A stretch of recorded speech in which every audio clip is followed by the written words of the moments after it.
एक सुंदर गोष्ट सांगतो, नीट ऐका. एकादशीचा दिवस होता. आजोबांचं त्यांचं ते चालू असतं. नामजप वगैरे. आता आमच्यासारखा म्हातारा माणूस, त्यांचं ते माळ जपत वगैरे बसलेलं असतात, विठ्ठल, विठ्ठल करत. सगळं व्यवस्थित सुरू असतं. पण ते सगळं करताना त्यांचा नातू त्यांना नेमका बघतो आणि तो नातू त्यांच्याकडे जातो आणि विचारतो, की "आजोबा, तुम्ही नेहमी विठ्ठल, विठ्ठल करत असता, नेहमी कृष्ण, कृष्ण करत असता. मग मला बी सांगा ना, कोण होते कृष्ण? कोण होते विठ्ठल? का सगळेजण त्याच्यावर इतकं प्रेम करतात? का त्यांच्यावर इतकी भक्ती करतात?" हे पाहून आजोबाला हसू येतं आणि त्याच्यावर आजोबा बोलायला सुरुवात करतात. ते किती भारी सांगतात ते ऐका. ते बोलतात, "बाळा, मथुरेच्या कारागृहात जन्म घेतला तो प्रकाश कृष्ण होता. मथुरेच्या कारागृहात जन्म घेतला तो प्रकाश कृष्ण होता.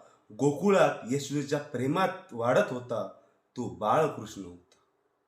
वृंदावनात लीला करत होता तो कान्हा कृष्ण होता. सख्यांसोबत रानात गायी चारत होता तो कन्हा कृष्ण होता.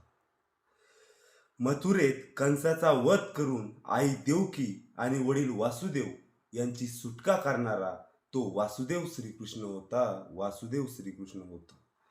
समुद्राच्या मध्यात द्वारका उभारली तो द्वारकाधीश श्रीकृष्ण होता आणि द्रौपदीच्या एका आवाजात धावून आला तो एक सखा कृष्ण होता. एक सखा कृष्ण होता. एका क्षणात युद्ध थांबवू अथवा संपवू शकणारा, पण धर्माच्या विजयासाठी युद्ध घडवून आणणारा तो धर्मसंस्थापक कृष्ण होता.